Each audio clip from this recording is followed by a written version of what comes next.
ఈ జనరేషన్కి ఎట్లా ఉందంటే నేను బాగుంటే చాలు, నా కుటుంబం బాగుంటే చాలు, నా కుటుంబం వరకు నేను సమృద్ధిగా సెటిల్ అయ్యాను, పక్కోడు ఏమైపోతే నాకేంటి, నెగ్లిజెన్సీ.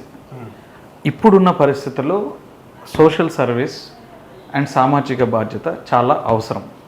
ఎందుకంటే దేవుడు కూడా మనల్ని, నా ప్రకారం నేను నమ్మిన ఆధ్యాత్మికమైన జీవితాన్ని బట్టి చెప్తున్నా, నీకు దేవుడు కొన్ని రోజులు ఈ భూమి మీద ఆయుష్ ఇచ్చాడు. దానిలో ఒకటే చెప్తున్నాడు, నువ్వు ఎన్ని రోజులు నేను పిలిచేంత వరకు నీవు చక్కగా బతికి నలుగురికి ఉపయోగపడి మళ్ళీ నేను పిలిచినప్పుడు ఏం చేసి వచ్చావు, నేను నా కుటుంబాన్ని మాత్రం చక్కగా చూసుకున్నా సార్ అంటే దేవుడు కూడా యాక్సెప్ట్ చేయడు. నీ కుటుంబంతో పాటు నువ్వు కష్టం చేసిన దానిలోంచి, నువ్వు కష్టపడ్డ దానిలోంచి ఇతరులకు, నీ రక్త సంబంధానికి సంబంధం లేకుండా నువ్వు ఏం చేసావు అని ప్రశ్న అడిగినప్పుడు చాలా, ఇక్కడ కాదు అక్కడ షేమ్గా ఉంటుంది. కాబట్టి ఇక్కడ నువ్వు ఏం చేయాలంటే నీ కుటుంబంతో పాటు 10% నువ్వు పూర్ ఫ్యామిలీస్ కానీ, విడోస్కి కానీ, హెల్త్ కానీ, ఒక కుటుంబాన్ని నిలబెట్టడంలో కానీ, ఒక మ్యారేజ్ చేయడంలో కానీ, లేకుంటే కొంతమంది అంత్యక్రియలు ఉంటాయి, పేదవాళ్ళు ఉంటారు, వాళ్ళకి కానీ, వీళ్ళందరిలో నీ కాంట్రిబ్యూషన్ ఎంత మ్యాండేటరీ. నిన్ను చూసి అది ఎందుకు ఇప్పుడున్న జనరేషన్కి అవసరము అంటున్నానంటే, పక్కోళ్ళు చేస్తలేరు, కొన్ని కోట్లు సంపాదించారు, యూ డోంట్ మైండ్ ఇట్, నీకు అవసరం లేని విషయం అది.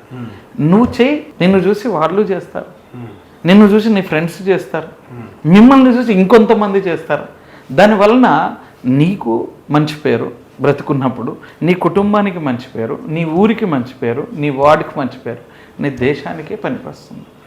కానీ మనం సహాయం చేసేంత సంపాదన లేదన్నప్పుడు, ఇంకా మీరు చెప్పారు, లేనప్పుడు ఏ విధంగా ఆలోచించాలి? అవును సార్, ఇప్పుడు మనం సహాయం చేయాలి. ఇప్పుడు నేను ఫర్ ఎగ్జాంపుల్ మంత్ 1 lakh సంపాదిస్తున్నా సార్.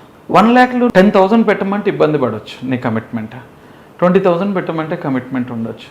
1,000 2,000 చేయలేవు.